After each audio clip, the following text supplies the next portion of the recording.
Olá alunos, sejam bem-vindos ao canal da Astra Educa e hoje vamos estudar para o concurso do Consórcio Intermunicipal de Saúde da 5ª Região, o CIS 5ª RS, com o tema Conhecimentos Básicos de Informática, que costuma aparecer em prova de um jeito muito prático. O examinador quer saber se você entende o funcionamento do Windows, se sabe usar os recursos essenciais do Microsoft Office, se compreende internet e redes, principalmente, se sabe trabalhar com organização de arquivos e segurança da informação no dia a dia. Vamos começar pelas noções de sistema operacional no ambiente Windows. Sistema operacional é o software base que gerencia o hardware e permite que programas sejam executados. No Windows, o que cai muito é a identificação da interface e das funções de cada componente. Você precisa reconhecer área de trabalho, ícones, atalhos, barra de tarefas, menu iniciar, área de notificação, relógio, configurações e o explorador de arquivos. Área de trabalho é a tela principal onde ficam ícones e atalhos. Ícone é uma representação gráfica de um arquivo, pasta ou programa. Atalho normalmente é um caminho rápido para abrir algo, sem ser o arquivo original. No Windows, o atalho costuma ter um indicador próprio e pode ser criado com criar atalho ou enviando para a área de trabalho. A barra de tarefas é onde você vê programas abertos e pode fixar aplicativos. O menu iniciar reúne atalhos, lista de apps e busca.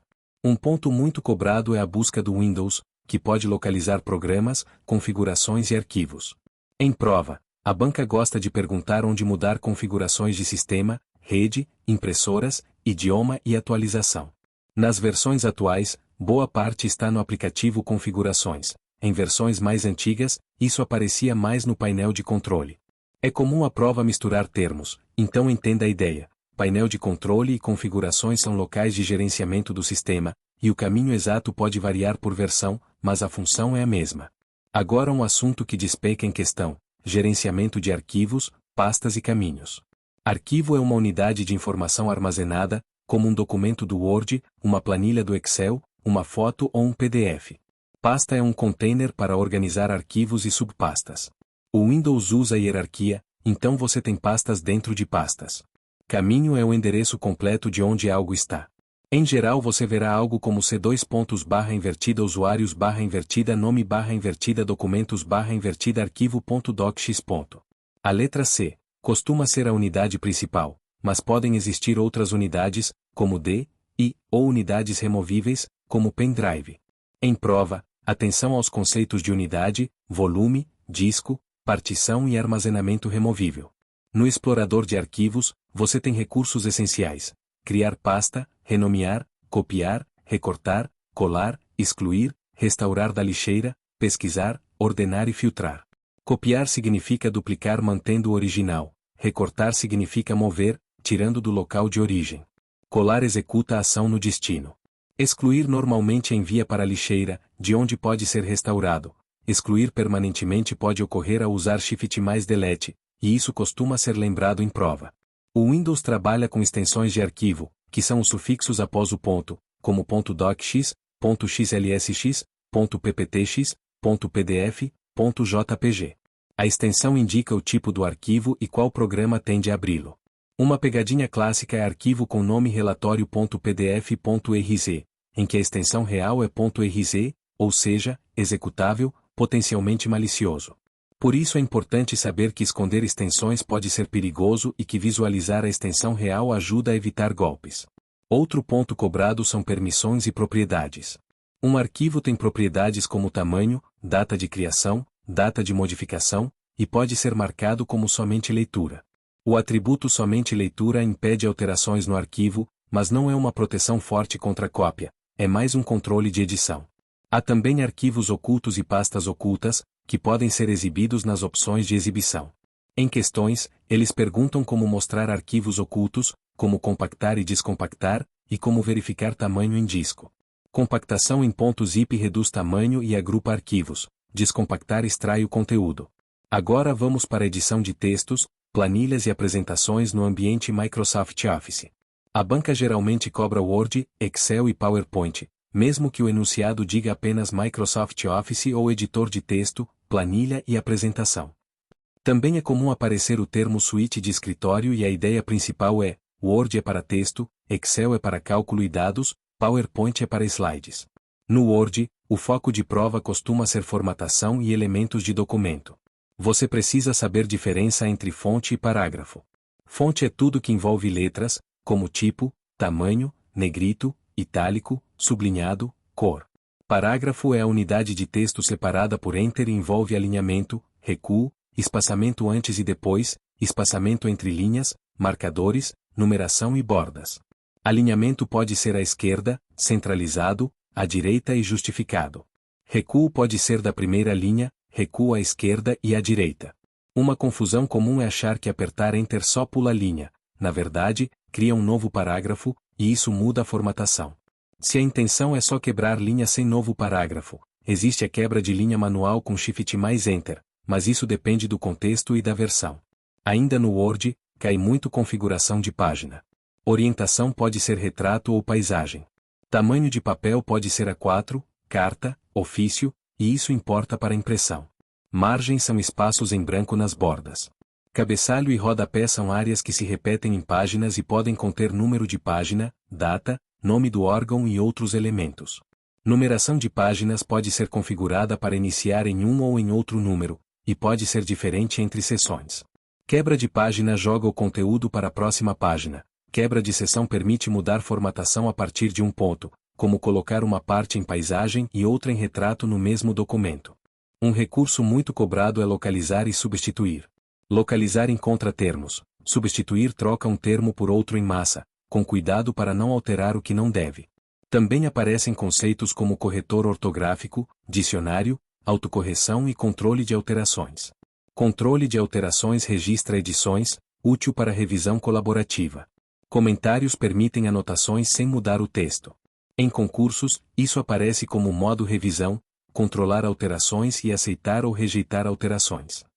Inserção de elementos também é tema. Tabelas, imagens, formas, caixas de texto, gráficos, hiperlinks e símbolos. Hiperlink cria um link para site, arquivo ou local no documento.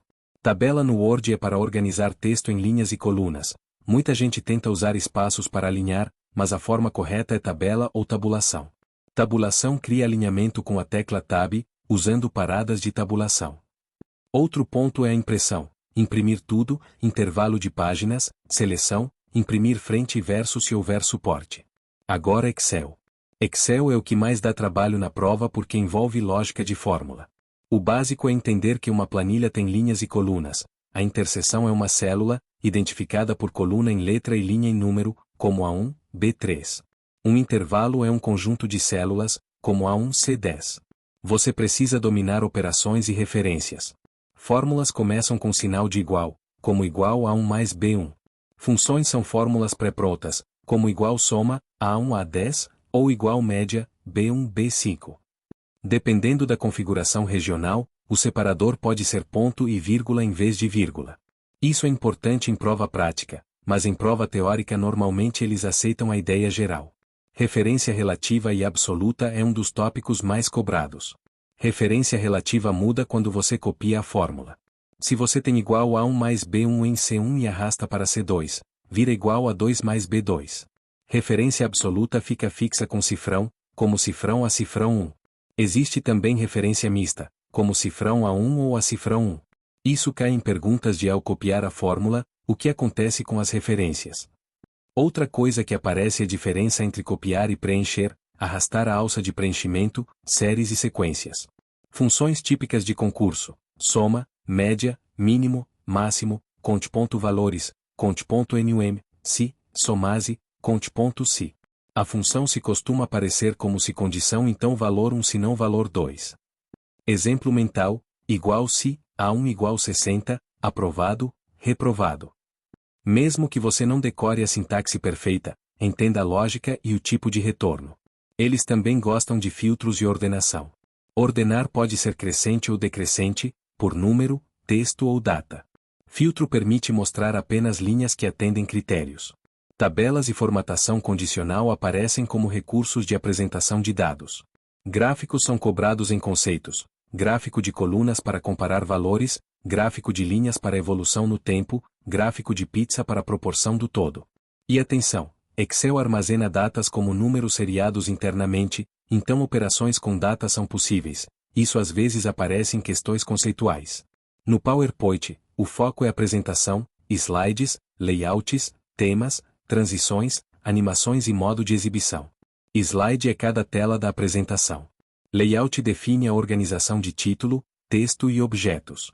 Tema controla cores, fontes e estilo. Transição é o efeito ao mudar de um slide para outro. Animação é efeito dentro do slide, aplicado a objetos, como texto aparecendo. Em prova, cuidado com a confusão entre transição e animação. Outro recurso cobrado é o modo de exibição do apresentador, que permite ver notas e próximo slide enquanto o público vê apenas o slide atual. Também podem perguntar sobre exportar para PDF, imprimir folhetos com vários slides por página, e sobre inserir áudio, vídeo e imagens. Agora vamos para redes de computadores, internet e intranet. Rede é um conjunto de dispositivos conectados para compartilhar recursos e informações. Conceitos básicos que caem muito. LAN é rede local, como a rede dentro de um prédio ou setor. WAN é rede de longa distância, conectando cidades, estados, e a internet é a maior rede global baseada no conjunto de redes interligadas. Intranet é uma rede privada interna de uma organização que usa tecnologias semelhantes às da internet, como navegadores e páginas, mas restrita a usuários autorizados. Extranet é quando parte de uma intranet é disponibilizada para parceiros externos com controle de acesso. Em rede, conceitos de endereço IP, DNS e roteamento costumam aparecer. IP é um endereço numérico que identifica um dispositivo na rede. DNS é o sistema que traduz nomes, como www.site.com para IP. Quando o DNS falha, você pode até ter internet, mas não consegue achar sites pelo nome. Isso rende questões do tipo o que faz o DNS ou qual serviço resolve nomes para endereços. Também caem protocolos, HTTP e HTTPS para navegação web, SMTP e POP3 e IMAP para e-mail, FTP para transferência de arquivos, embora em questões atuais FTP esteja mais em conceito histórico. HTTPS é HTTP com criptografia via TLS, o que protege dados em trânsito, e em prova isso aparece como cadeado no navegador e certificado digital. Ferramentas e procedimentos de internet e intranet. O candidato precisa reconhecer que acessar um site exige um navegador e uma conexão, e que alguns problemas comuns se resolvem com verificação simples. Verificar cabo ou Wi-Fi, reiniciar roteador, conferir proxy, limpar cache do navegador, testar outro navegador, conferir DNS. Ferramentas básicas de diagnóstico, como ping e tracert, podem aparecer em prova teórica como comando que testa a conectividade com um host ou comando que mostra a rota. No Windows, aparece também ipconfig para ver configuração de rede. Mesmo que não peçam comandos, eles cobram a noção de que existe um conjunto de ferramentas para diagnosticar rede. Agora navegadores, Microsoft Internet Explorer, Mozilla Firefox, Google Chrome e similares. Mesmo que o Internet Explorer tenha sido descontinuado na prática, muita banca ainda cobra por tradição, então você precisa reconhecer que todos eles são navegadores e têm recursos parecidos. Abas, favoritos, histórico, downloads, modo anônimo, configurações de privacidade, gerenciamento de cookies, cache e extensões. Abas permitem abrir várias páginas numa janela. Favoritos guardam links para acessar depois. Histórico registra páginas acessadas. Downloads mostram arquivos baixados. Modo anônimo, também chamado de navegação privada, não salva histórico local e geralmente não mantém cookies após fechar a janela, mas não torna você invisível para o provedor, para a rede da empresa ou para o próprio site. Isso é pegadinha comum. Navegação anônima não é sinônimo de anonimato completo. Cookies são pequenos arquivos que sites salvam para lembrar preferências e seções. Cache é um armazenamento local temporário para acelerar carregamento de páginas. Limpar cache pode resolver problema de exibição, mas também pode desconectar seções. Extensões adicionam funcionalidades, mas podem ser riscos se forem maliciosas. Certificados e HTTPS são itens de segurança. Se houver aviso de certificado inválido, a orientação segura é não prosseguir em transações sensíveis. Sítios de busca e pesquisa na internet são outro ponto certo. Um site de busca, como Google, Bing e outros, indexa páginas e permite pesquisa por palavra-chave. Em prova, o foco é saber usar busca com eficiência e entender que resultados podem variar por algoritmo, localização e histórico. Operadores de busca são muito cobrados porque demonstram domínio prático. Pesquisa com aspas busca a frase exata, como Consórcio Intermunicipal de Saúde.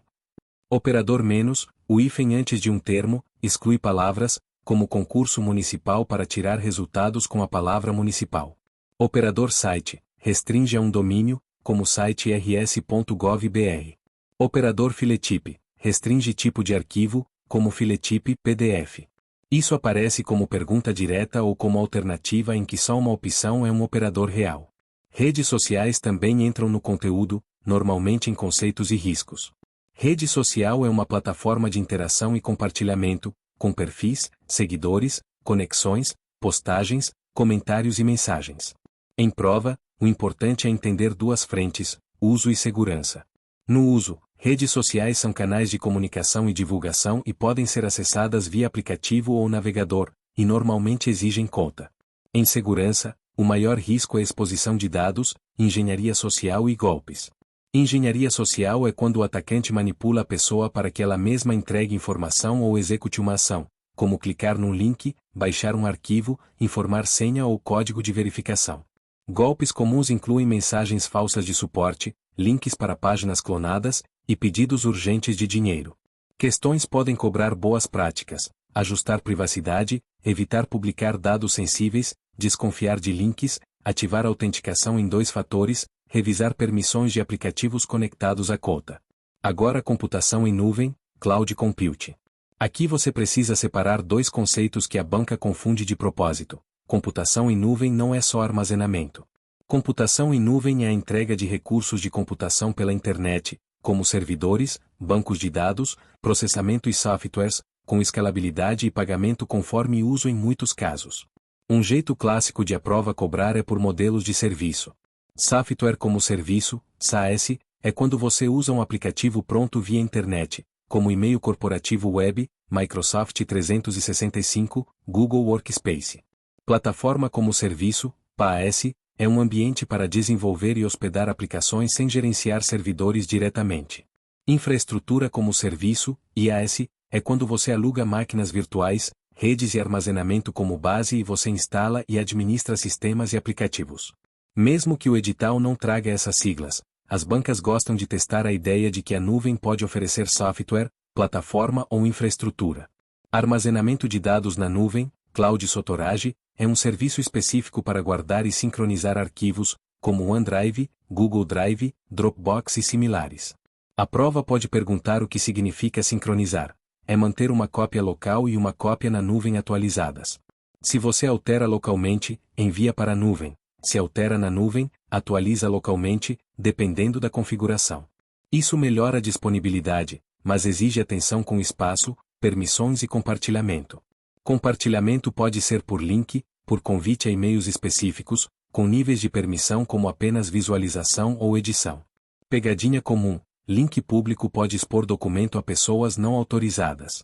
Outra pegadinha: arquivo na nuvem não é automaticamente criptografado ponta a ponta, depende do serviço e da configuração. Por isso segurança ainda é responsabilidade do usuário e da organização. Agora vamos para a organização e gerenciamento de informações, arquivos, pastas e programas, porque isso é a base do trabalho administrativo e também da segurança. Organização começa por uma estrutura de pastas lógica, nomes padronizados, versionamento e controle de acesso. Nome de arquivo precisa ser claro e evitar caracteres inválidos. Uma boa prática é incluir data no padrão AAMDD e versão, como 20260426_relatório_v02.docx. Isso facilita a busca e evita a sobrescrita. Versões podem ser gerenciadas por ferramentas como SharePoint, OneDrive e outros repositórios, mas o princípio cobrado em concurso é controle para evitar perda de informação e confusão. Gerenciar programas envolve instalação, atualização e remoção. Em Windows, programas podem ser instalados a partir de mídia, download ou loja. Atualizações corrigem falhas e vulnerabilidades. Em prova, atualizações são um procedimento de segurança fundamental. Remoção deve ser feita pelo recurso de desinstalar, não apenas apagando a pasta, porque sobram componentes. E um ponto importante: instalar software de origem desconhecida aumenta muito o risco de malware. Então a regra é usar fontes oficiais, em ambiente corporativo, seguir política de TI. Chegamos em segurança da informação. Esse é um dos tópicos mais cobrados porque afeta diretamente órgãos públicos e dados sensíveis. A base conceitual é o tripé confidencialidade, integridade e disponibilidade. Confidencialidade significa que só pessoas autorizadas acessam a informação. Integridade significa que a informação não é alterada indevidamente e permanece correta. Disponibilidade significa que a informação e os sistemas estão acessíveis quando necessários. Uma mesma medida pode proteger mais de um pilar, mas o importante é saber identificar em questão. Por exemplo, criptografia protege confidencialidade, assinatura digital e hash ajudam integridade, backup e redundância ajudam disponibilidade. Procedimentos de segurança incluem autenticação forte, controle de acesso, atualizações, uso de antivírus, firewall, backups, cuidado com e-mails e navegação, e políticas internas. A autenticação é provar quem você é, por senha, token, biometria ou certificado digital. Autorização é definir o que você pode fazer, como ler, editar, excluir. Muita banca troca esses termos, então memorize. Autenticar é identificar e comprovar, autorizar é permitir ou negar ações. E existe também auditoria, que registra ações para rastreabilidade. Senhas, em concurso, boas práticas são sempre cobradas. Senha forte normalmente combina comprimento, variedade e imprevisibilidade. Melhor uma frase longa do que uma senha curta complexa. Não reutilizar senhas em vários serviços. Não compartilhar. Trocar quando houver suspeita. E usar autenticação multifator, MFA, quando disponível, como um código no aplicativo autenticador ou chave física. Um golpe comum é pedir o código de verificação. Esse código não deve ser compartilhado com ninguém. Agora malware, vírus, worms e pragas virtuais. Aqui o examinador quer que você saiba diferenças. Vírus é um tipo de malware que geralmente se anexa a arquivos e depende de execução pelo usuário para se propagar, como abrir um executável infectado ou habilitar macro maliciosa. Vor é um malware que se propaga automaticamente pela rede explorando vulnerabilidades, sem depender tanto de ação do usuário, e pode causar disseminação rápida. Cavalo de Troia, ou Troja, é um programa que parece legítimo, mas executa ação maliciosa, como abrir porta de acesso remoto, roubar dados ou instalar outros malwares. Spivary é software espião que coleta informações, como hábitos de navegação e credenciais. Adware exibe anúncios indesejados e pode vir junto com programas gratuitos. Ransomware criptografa arquivos e exige resgate. Keylogger registra teclas digitadas, roubando senhas. Botnet é um conjunto de máquinas infectadas controladas remotamente para ataques, envio de spam ou mineração. Em prova, muitas vezes eles agrupam tudo como pragas virtuais, então você precisa reconhecer exemplos e vetores de infecção. Vetores de infecção e risco são parte prática. E-mail com anexo, link em mensagem, download pirata, pendrive desconhecido, sites falsos e exploração de falhas sem atualização. Phishing é a tentativa de enganar para obter dados, geralmente com página clonada. Spear phishing é phishing direcionado, com dados específicos para parecer real. Smishing é via SMS, vishing é via ligação. Em intranets, golpes podem se disfarçar de comunicado interno. Uma dica de prova é lembrar sinais: urgência, ameaça, pedido de senha, link encurtado suspeito, domínio estranho, erros de escrita. E nunca habilitar conteúdo ou habilitar macros em documentos de origem duvidosa, porque macro no Office pode executar código malicioso. Aplicativos para segurança, antivírus, firewall, anti-spivary e similares. Antivírus detecta e remove malwares por assinatura, heurística e análise comportamental. Ele precisa estar atualizado para reconhecer ameaças novas. Firewall controla tráfego de rede, permitindo ou bloqueando conexões conforme regras. Em Windows existe firewall integrado, e em redes corporativas existem firewalls de borda. Anti-spivary é voltado a spivary, mas hoje muitos antivírus já incluem essa proteção. Também existem ferramentas anti-malware específicas. Em prova, o importante é entender função e diferença. Antivírus atua no dispositivo e arquivos, firewall atua no tráfego, anti-spivary foca espionagem e rastreamento, e nenhuma ferramenta substitui boas práticas do usuário. Procedimentos de segurança no dia a dia incluem bloquear a estação ao se ausentar, fazer logoff em sistemas, não salvar senha em computador compartilhado, não usar mídias desconhecidas, atualizar sistema e aplicativos, usar perfis com menor privilégio, revisar permissões de compartilhamento na rede e na nuvem, e verificar remetente e domínio de e-mails. Outra prática importante é criptografia. Criptografia em trânsito aparece como HTTPS e VPN. Criptografia em repouso é proteger o arquivo no disco ou na nuvem. A prova pode cobrar o conceito de que criptografia protege confidencialidade mesmo se o arquivo for interceptado. Agora backup, que é tema garantido e geralmente cheio de pegadinha. Backup é cópia de segurança para recuperar dados após falhas, exclusão acidental, corrupção, roubo, incêndio ou ataque de ransomware. Backup não é a mesma coisa que sincronização. Sincronização réplica alterações, então se você apagar um arquivo e isso sincronizar, pode apagar na nuvem também.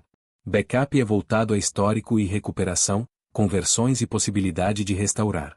Em prova, essa diferença é muito importante. Nuvem pode ajudar em backup, mas não é automaticamente backup se não houver política de versões e retenção. Tipos de backup que costumam cair: completo, incremental e diferencial. Backup completo copia tudo selecionado. Incremental copia apenas o que mudou desde o último backup, seja ele completo ou incremental. Diferencial copia o que mudou desde o último backup completo.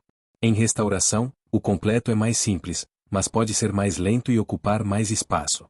Incremental economiza espaço e tempo no dia a dia, mas para restaurar você precisa do último completo e de todos os incrementais seguintes.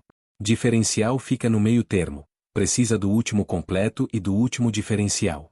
A banca gosta de perguntar qual é mais rápido para restaurar, qual ocupa mais espaço, qual exige mais conjuntos para recuperação. Uma regra prática muito cobrada em segurança é a estratégia 3-2-1, ter pelo menos 3 cópias dos dados, em 2 tipos de mídia diferentes, e uma cópia fora do local, preferencialmente offline ou imutável. Isso ajuda contra ransomware e desastres físicos. Backup deve ser testado, porque backup sem teste pode falhar na hora da recuperação. E deve ser protegido por acesso e criptografia, porque backup contém dados sensíveis. Armazenamento de dados na nuvem entra aqui como possibilidade de cópia off-site, mas precisa de governança. Você deve entender conceitos como versionamento, lixeira, retenção e restauração. Muitos serviços têm histórico de versões e restaurar arquivos excluídos. A prova pode perguntar como recuperar um arquivo apagado. Primeiro verificar lixeira local, depois lixeira do serviço na nuvem, depois versões, depois backup corporativo. E sempre observar prazos de retenção, porque lixeira esvazia após um período. Voltando um pouco para a internet e procedimentos, outro assunto recorrente é download e upload. Download é receber dados da internet para o seu dispositivo. Upload é enviar dados do seu dispositivo para a internet, como anexar arquivo em e-mail ou subir documento para o Drive. Em prova, pode aparecer também banda, latência e estabilidade. Banda é capacidade de transmissão, geralmente em megabytes. Latência é o atraso. Uma conexão pode ter muita banda e ainda assim ser ruim para chamada se tiver alta latência ou instabilidade. E-mail é uma ferramenta de internet e intranet que aparece frequentemente, mesmo quando não está explícita. Itens básicos: campo para, CC e CO. CC é cópia visível. CO é cópia oculta, destinatários não veem quem está em CO. Assunto deve ser claro. Anexo precisa de cuidado com tamanho e com sensibilidade do conteúdo. Em segurança, e-mail é o canal mais usado para phishing. Então sempre conferir remetente, domínio, links e anexos. Links podem ser mascarados, então passar o mouse para ver o endereço real ajuda. Em dispositivos móveis, essa verificação é mais difícil, então redobre atenção. Agora um bloco que banca gosta é conceitos de intranet e aplicativos internos. Intranet pode ter portal interno, sistemas de protocolo, RH, chamados de TI, gestão de documentos. O navegador continua sendo a ferramenta de acesso, mas o conteúdo é privado. A prova pode perguntar vantagem de intranet: comunicação interna, compartilhamento de documentos, padronização de informações, acesso controlado. E pode perguntar diferença para internet: internet é pública e global, intranet é restrita. Para fechar, vamos amarrar como esse conteúdo costuma aparecer no estilo de questão do CIS 5ª RS. Eles podem trazer uma pergunta direta de conceito, como qual é a função do firewall, o que é backup incremental, o que é intranet. Podem trazer uma situação problema, como um servidor recebeu e-mail com link para atualizar senha, o que deve fazer, e você responde com procedimento seguro: não clicar, verificar com o suporte, acessar pelo site oficial digitando o endereço, usar MFA. Podem trazer identificação de ferramenta, como qual programa é utilizado para elaborar apresentações, e a resposta é PowerPoint. Podem trazer atalhos e ações, como qual ação remove permanentemente sem ir para a lixeira, e aí entra Shift mais Delete, lembrando que isso é perigoso e deve ser feito com certeza do que está fazendo. Podem cobrar também armazenamento em nuvem, perguntando qual serviço permite sincronizar arquivos entre dispositivos, ou o que significa compartilhar com permissão de edição. A sua preparação mais eficiente para essa parte é estudar com o olhar de usuário de escritório. Você precisa reconhecer o recurso pelo nome e pela função. Se você fixar bem os blocos Windows, Word, Excel, PowerPoint, navegador e internet, redes intranet, organização de arquivos e segurança com malware e backup, você acerta um volume grande de questões porque a banca repete os mesmos conceitos com enunciados diferentes.